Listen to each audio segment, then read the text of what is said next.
இந்த உலகத்தையே ஒரு நல்ல பாதையில மாற்றக்கூடிய ஒரு டெக்னாலஜி இந்த பிட்காயின். நான் பேசுகிறத பார்த்தா ஏதோ லூசு பைய ஏதோ ஒரு ஸ்கேம் நம்மக்கிட்ட கொண்டு வந்து நம்ம தலையில் கட்ட பார்க்குறான் அப்படி அந்த மாதிரி தான் தோணும். இல்லை, நானும் முதல்ல அப்படி தான் நினச்சேன். கொஞ்ச நாள் அப்படி தான் நினச்சிட்டு இருந்தேன். நான் ஒரு 4-5 வருஷமாக இதை பற்றி படிச்சிட்ருக்கேன். அதனால் இதை பற்றி எஜுகேட் பண்ண ட்ரை பண்ணுறேன். முடிஞ்சால் உங்கள் மண்டையில் ஏற்றிக்க ட்ரை பண்ணுங்கள். நீங்களும் இதை பற்றி தேடி நிறைய படிங்க. பிட்காயின் வந்து ஒரு இன்ஜினியரிங் மாஸ்டர் பீஸ். ரொம்ப ப்ரெசைஸாக, ரொம்ப இன்டெலிஜென்ட்டான ஒரு ஆள் இல்லை ஒரு குரூப் ஆஃப் பீப்புள் அதை க்ரியேட் பண்ணியிருக்காங்க. அதில் எனக்கு ரொம்ப பிடிச்ச விஷயம் அதோட சப்ளை. பிட்காயினோட சப்ளை 21 மில்லியன் தான். சரி, இப்போ இதில் 2 விஷயம் நான் கிளாரிஃபை பண்ண விரும்புகிறேன். நான் எப்படி 21 மில்லியன் தான் பிட்காயின் கண்டிப்பாக உலகத்தில் இருக்கும், அதுக்கு மேலே அதோட சப்ளையை இன்க்ரீஸ் பண்ண முடியாது அப்படின்ற ஒரு விஷயம் எக்ஸ்பிளைன் பண்ண போகிறேன். இன்னொன்று, ஏன் அது ரொம்ப இம்பார்ட்டன்ட், ஒரு ஃபிக்ஸ்டு சப்ளையாக இருக்கிறது ஒரு 21 மில்லியன் தான் அப்படின்னு இருக்கிறது ஏன் ரொம்ப இம்பார்ட்டன்ட் அப்படிங்கிற 2 விஷயத்தை எக்ஸ்பிளைன் பண்ண போகிறேன். முதல்ல, எப்படி 21 மில்லியன் தான் அதோட பிட்காயினோட சப்ளை அப்படின்னு சொல்கிறீங்க? இப்போது பிட்காயின்றது ஒரு சாஃப்ட்வேர். அந்த சாஃப்ட்வேர் வந்து அதை ரன் பண்ணணுன்னா அதுக்கு வந்து ஒரு ரூல்ஸ் இருக்குது. அந்த ரூல்ஸ்லாம் நீங்கள் அக்செப்ட் பண்ணி, பிட்காயின் நீங்கள் சாஃப்ட்வேர் டவுன்லோட் பண்ணாவே அதில் ரூல்ஸ் இருக்கும். இந்த ரூல்ஸ்லாம் நீங்கள் அக்செப்ட் பண்ணிங்கன்னா இந்த சாஃப்ட்வேர் நீங்கள் ரன் பண்ணலாம் அப்படின்னு சொல்லி கேட்கும். அதோட கன்சென்சஸ் கோடுன்னு சொல்லுவாங்க. அந்த கோடில் வந்து 21 மில்லியன் தான் அதோட சப்ளை அப்படின்னு அதில் போட்டிருக்கோம். நீங்கள் அதை அக்செப்ட் பண்ணால் தான் நீங்கள் ரன் பண்ண முடியும். இது வந்து உலகத்தில் ஒரு 40-50,000 பேர் எந்தெந்த நாட்டில் இருந்தோ எங்கெங்கே இருந்தோ இந்த சாஃப்ட்வேர் ரன் பண்ணிக்கிட்டு இருக்காங்க. ஓகேவா? அப்போது இதில் வந்து நீங்கள் 22 மில்லியனாக மாற்றணும் அப்படின்னா நீங்கள் புதுசாக ஒரு சாஃப்ட்வேர் எழுதி இந்த 40-50,000 பேரை, ஒரு 25,000 பேர், அதில் பாதி பேர் ஒரு 50,000 பேர் இருக்காங்கன்னா 25,000 பேரை நீங்கள் ஒத்துக்க வைக்கணும். இந்த மாதிரி 22 மில்லியன் நாங்கள் புதுசாக ஒரு பிட்காயின் உருவாக்கியிருக்கோம், இதை நீங்கள் எல்லாம் மைண்ட் பண்ணுங்கள் அப்படின்னு ஒத்துக்க வைக்கணும். அப்படின்னா அது பிட்காயினே கிடையாது. இப்போது பிட்காயினை காப்பி அடித்து தான் பல லட்ச கிரிப்டோ கரன்சிஸ் உலகம் ஃபுல்லாக இருந்துகிட்ருக்கு. இப்போ எல்லா கிரிப்டோ கரன்சிஸும் பிட்காயினை தவிர மீதி இருக்கிறது எல்லாமே இந்த மாதிரி அவன் இஷ்டத்துக்கு உண்டான சப்ளை, அவனே ஓனர், அவனே எல்லாத்தையும் கண்ட்ரோல் பண்ணிப்பானுங்க. இந்த மாதிரி டீசென்ட்ரலைஸ்டான ஒரு நெட்வொர்க்கு உலகத்தில் கிடையாது எனக்கு தெரிஞ்சு. அப்போது நீங்கள் அந்த மாதிரி புதுசாக ஒன்று க்ரியேட் பண்ணிங்கன்னா அது வேறு ஒரு நெட்வொர்க்காக தான் மாறுமே தவிர, பிட்காயின் நெட்வொர்க்கில் நீங்கள் புதுசாக 22 மில்லியன் ஒரு ஐடியாவே உள்ளே கொண்டு வரவே முடியாது. அப்போ கண்டிப்பாக 21 மில்லியன் தான், அது 100% ஷுவர். அப்படி 21 மில்லியனுக்கு மேலே ஏதாவது ஒரு காயின் மைன் பண்ணுறாங்க, இல்லை 22 மில்லியன் அந்த மாதிரி கொண்டு வராங்க அப்படின்னா அது பிட்காயினே கிடையாது. நானும் பிட்காயினை பற்றி பேச மாட்டேன், விட்டுறேன். ஓகே, அப்போ கண்டிப்பாக 100% வந்து 21 மில்லியன் தான். ஏன் இது உலகத்துக்கு முக்கியம்? இப்போது பிட்காயின் என்னவா இங்கே இருக்க ட்ரை பண்ணுது? பிட்காயின் வந்து பணம் பரிமாற்று முறைக்கு, அதாவது மானிட்டரி சிஸ்டம், நம்ம டே டு டே லைஃப்பில் நம்ம டிரான்சாக்ஷன் பண்ணுறதுக்கும், நம்ம உழைப்பை போட்டு ஒரு விஷயம் என்ன பண்ணுறோமோ அந்த உழைப்பை அது ஸ்டோர் பண்ணி வச்சுக்கும். எப்படி ஸ்டோர் பண்ணி வச்சுக்கோன்னா, இப்போ நான் வந்து ஒரு ப்ரெட்டு உருவாக்குறேன். அந்த ப்ரெட்டு உருவாக்குறேன்னா அதுக்கு என்னோடய உழைப்பை ஒட்டுமொத்தமாக போட்டிருப்பேன். அப்போது டெய்லி நான் ப்ரெட்டு உருவாக்கிட்டே இருக்க முடியாதுல்ல. ஒரு டைம் ஆகும்போது ஒரு 2 நாள் 3 நாள் நான் வெக்கேஷன் போவேன், அந்த மாதிரி போவேன். இப்போ ப்ரெட்டு உருவாக்கி அதை விற்கும்போது ஒரு பரிமாற்ற முறையை எனக்கு ஒரு காயினோ ஏதோ ஒன்று கொடுக்குறாங்கன்னா, நான் உருவாக்குனதுக்கு உண்டான அது வேல்யூவை அது ப்ரொடெக்ட் பண்ணி வைக்கிது. அந்த காயினை நான் அதுக்கப்புறமா எப்போ வேணால் கொடுத்து நான் வேறு என்ன வேணால் வாங்கிக்கலாம்.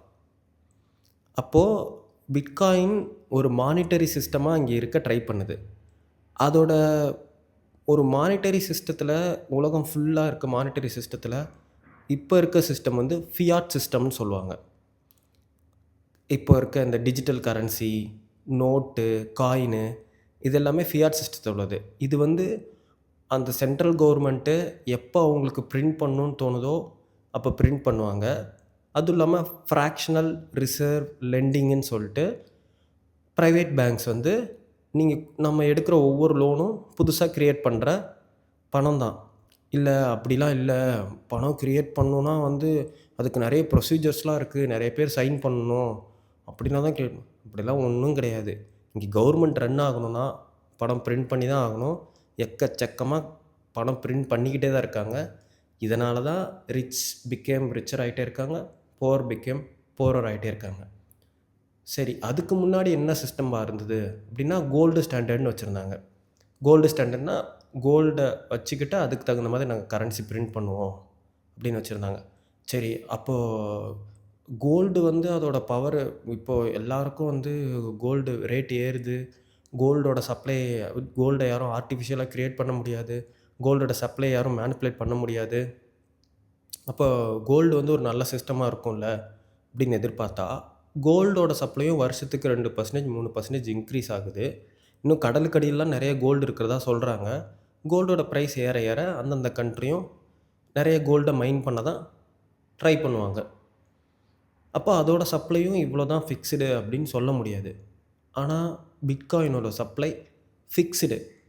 அப்போ இந்த மாதிரி ஃபிக்ஸ்டாக இருக்கிற ஒரு விஷயத்தில் என்னோடய உழைப்பை நான் ஸ்டோர் பண்ணி வைக்கிறதுனால என்னோடய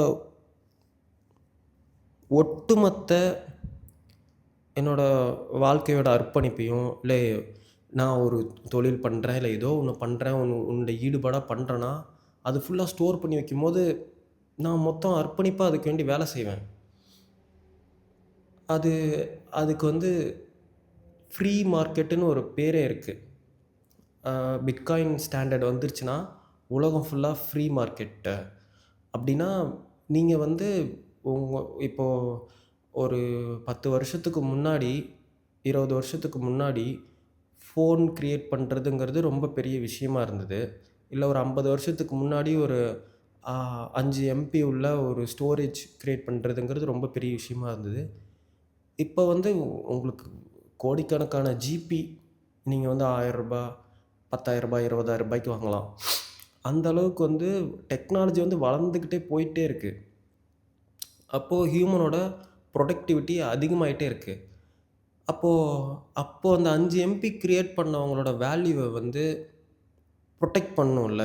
அப்போ 5 எம்பி க்ரியேட் பண்ணுறதுக்கு அவன் எவ்வளோ மூளையை கசக்கியிருப்பான், எவ்வளோ ஒர்க் பண்ணியிருப்பான். அப்போது ஒர்க் பண்ணவனோட அந்த வேல்யூ வந்து ஒரு நல்ல அசெட்டில் வந்து அவன் ஸ்டோர் பண்ணி வச்சுருந்தானா, இப்போ வந்து ஒரு கம்பெனி எந்த அளவுக்கு கஷ்டப்படுதோ, ஒரு ஒரு ஸ்டோரேஜ் கம்பெனி ஒரு லட்சக்கணக்கான ச சிம் கா இந்த ஸ்டோரேஜு மெமரி கார்ட்ஸ் க்ரியேட் பண்ண எவ்வளோ கஷ்டப்படுறாங்களோ, எவ்வளோ மூளையை கசக்குறாங்களோ, அந்த வேலையை அப்பயே அவன் ப்ரொடெக்ட் பண்ணி வச்சுருப்பான். அப்போது அந்த ப்ரொடெக்ஷன் ரொம்ப முக்கியம். இது சப்ளை ஃபிக்ஸ்டாக இருந்தால் மட்டும் தான் முடியும். யார் வேணால் எவ்வளோ வேணால் க்ரியேட் பண்ண முடியும் அப்படின்னு போனால், ஒருத்தன் மேலே உட்காந்துட்டு அவன் பாட்டுக்கு க்ரியேட் பண்ணிக்கிட்டே இருப்பான். கீழே இருக்கவன் அது என்னன்னு தெரியாமல், இதுதான் பணம் போல அப்படின்னு அவன் இது எவனோ ஒருத்தன் அவன் இஷ்டத்துக்கு பிரிண்ட் பண்ண முடியும். அதுக்கு ஏன் நான் ஒர்க் பண்ணணும்? இப்போ நான் ஒரு நாள் ஒர்க் பண்ணால் ரூ. 1000 எனக்கு சம்பளம். ஆனால் அவன் வந்து சிம்பிளாக வந்து கம்ப்யூட்டரில் தட்டினா 1000 கோடி ஒரே நாளில் க்ரியேட் ஆகணும்னு நான் ஏன் ஒர்க் பண்ணணும்? அது எப்படி வந்து உங்களுக்கு ஈக்குவலாக தோணும்? ஒரு ஈக்குவல் சிஸ்டமாக தோணும். ஆனால் பிட்காயினில் அப்படி யாரும் பிரிண்ட் பண்ணவே முடியாது. நீங்கள் பணம் கொடுத்து வேணால் இப்போ பிட்காயினை வாங்கி வச்சுக்கலாம். ஆனால் பிட்காயினோட சப்ளை ஃபிக்ஸ்டு. பிட்காயின் ஸ்டாண்டர்ட்னு வந்துருச்சுன்னா, நீங்கள் ஒரு சர்வீஸ் உங்களுக்கு தேவைன்னா, நீங்கள் பிட்காயினை கொடுத்தா மட்டும்தான் அந்த சர்வீஸ் கிடைக்கும். நீங்கள் வந்து புதுசாக பிட்காயின் உங்கள் கைக்கு யாரும் கொடுத்துட்டே இருக்க மாட்டாங்க, க்ரியேட் பண்ணிக்கிட்டே இருக்க மாட்டாங்க. நீங்கள் திரும்ப பிட்காயின் வாங்கினா, நீங்கள் ஏதாவது ஒரு சர்வீஸ் கொடுத்தா தான் உங்களுக்கு பிட்காயின் கிடைக்கும். அப்போது பிட்காயின் சப்ளை 21 மில்லியன்கிறது ரொம்ப இம்பார்ட்டன்ட். ஒரு மானிட்டரி சிஸ்டத்துக்கு அது ரொம்ப ரொம்ப இம்பார்ட்டன்ட். இங்கே வந்து இந்த இது வந்து நெறைய பேத்துக்கு தெரியாது. இப்போ வந்து எப்படின்னா, ஒரு எக்ஸாம்பிளுக்கு சொல்லுவாங்க, பிட்காயின் வந்து கன் பவுடர் மாதிரி. நீங்க அத அக்செப்ட் பண்ணலன்னா, உங்க ஆப்போசிட்ல இருக்கவங்க அந்த டெக்னாலஜிய அக்செப்ட் பண்ணிக்கிட்டாங்கன்னா, அ உங்களுக்கு தான் லாஸு அப்படின்ற மாரி.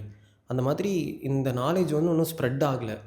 ஸ்ப்ரெட் ஆக பிட்காயின் இதே மாதிரி இப்படியே இருந்தா போதும். ஸ்ப்ரெட் ஆக எல்லாரும் கொஞ்சம் கொஞ்சமா சேஞ்ச் ஆயிடுவாங்க. பிட்காயின் புரோட்டோகாலுக்கு. எங்கேயோ ஒரு கிராமத்தில வளர்ந்த எனக்கு பிட்காயின் புரியுதுன்னா, கண்டிப்பா உங்களுக்கும் புரியும். நான் சொன்ன நெறைய விஷயங்கள் நான் தெளிவா சொல்லாம இருக்கலாம். உங்களுக்கு புரியாம இருக்கலாம். நீங்க படிங்க. உங்க ஓன் டைம ஸ்பெண்ட் பண்ணி பிட்காயின் பத்தி படிங்க. நெறைய தெரிஞ்சுக்கோங்க. கண்டிப்பா ஃப்யூச்சர் வந்து பிட்காயின் கையில தான்.